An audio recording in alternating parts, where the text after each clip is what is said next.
singing backup for Stevie Wonder. But fortunately for all of us Shania fans, what happens in Vegas doesn't stay in Vegas. Go, girl. Let's go, girls. Top hats, sparkle, leopard prints.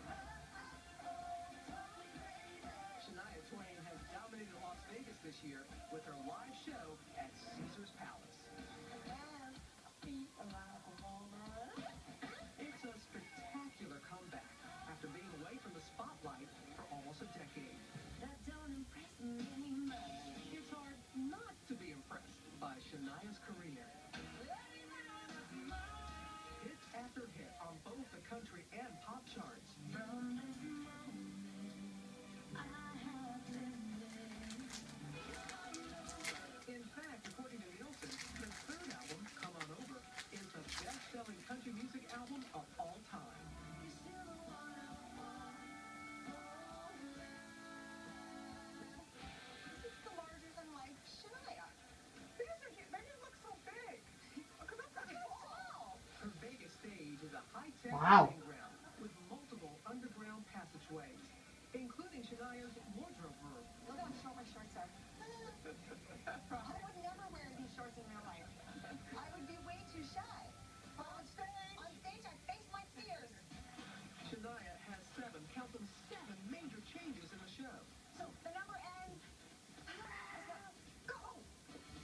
And usually just 2 minutes to race to her quick change room, rip off her clothes, and get in another outfit. Are you ever fearful that you might have a wardrobe malfunction? Last night, in my last number, I'm like, oh no, I think my skirt's caught up in my underwear. I thought I have a big coat over me, so I put it so I'm like, trying to make sure. Oh, that would be really embarrassing. Woo! And she not only performs in the hotel, during her runs, she lives there. This is your commute. It is. When I walk to work every day, yeah. It takes about, well, not even 20 minutes. You got it. You got it. Wow. This glamorous You were an lifestyle extra. is a stark contrast to a life marked by pain and tragedy. She grew up in a small town in Ontario, Canada, one of 5 kids, who struggled with poverty, hunger, and abuse.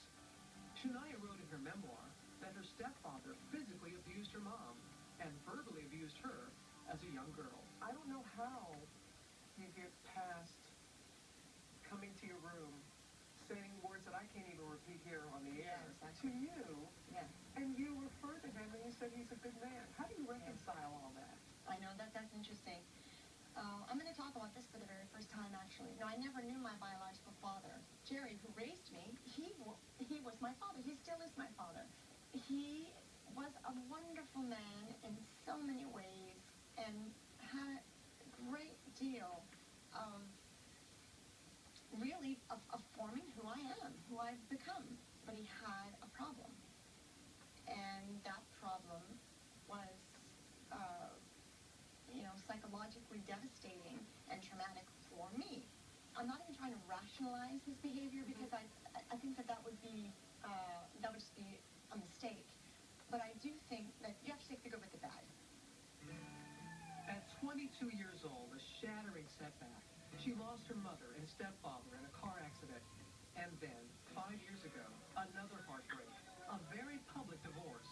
Her ex-husband says they simply grew apart. But she says her husband cheated on her with her closest friend, leading to the breakup of her 14-year marriage. The story became one of the biggest celebrity divorce scandals of the decade. It's been 5 years. Have you forgiven him?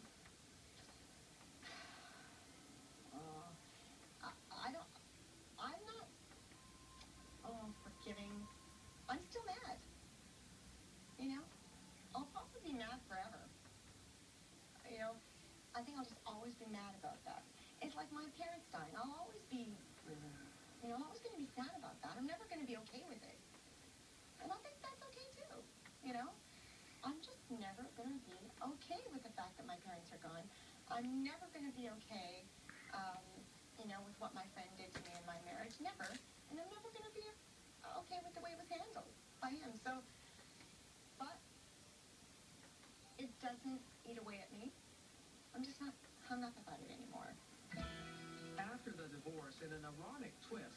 The only other person who knew exactly what she was going through became her closest confidant, the husband of the other woman, Prince executive Frederick Thibault. The two fell in love and married. Wonderful husband, coming up on 3 years Yeah. now. What kind of man is he? He's my best friend. You know, but he's a real sexy best friend. You know, that's so important because, you know, you don't want to just be friends with your husband, right? Shania, her new husband, and her 12-year-old son now call this Caesar's Palace suite home. It includes their own personal garden elevator to the top floor. This is where you live. This is where we live. Wow. Despite the Vegas opulence, large photos of family vacations, and family pets, many taken by her husband, reveal where the singer's heart truly lies. Got a piano here, which I love. That's why I love this suite here, because of the piano. Yeah, it's home. It's home. It'll do. Please welcome Robin Roberts! And boy, is she at home on stage, even somehow convincing me into singing. For Shania fans who can't make it to Las Vegas to see her perform live, there's a big headline for the future. After 11 years, she's finally working on an album of all new music. This time without her ex-husband, who was also her producer. I have not chosen the producer yet, so I got to meet the right personality. They've got to be sensitive to that. They've got to be nurturing about it. I don't know why you can't find someone, Shania. Why?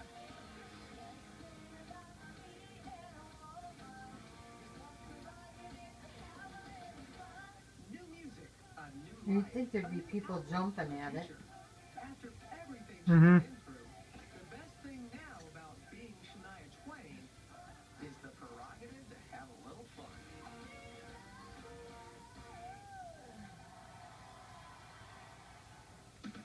Tonight, we're counting down the greatest country music duets of all time. We consulted the top of the charts, country music experts, and you. At number 5, a power couple both on stage and off.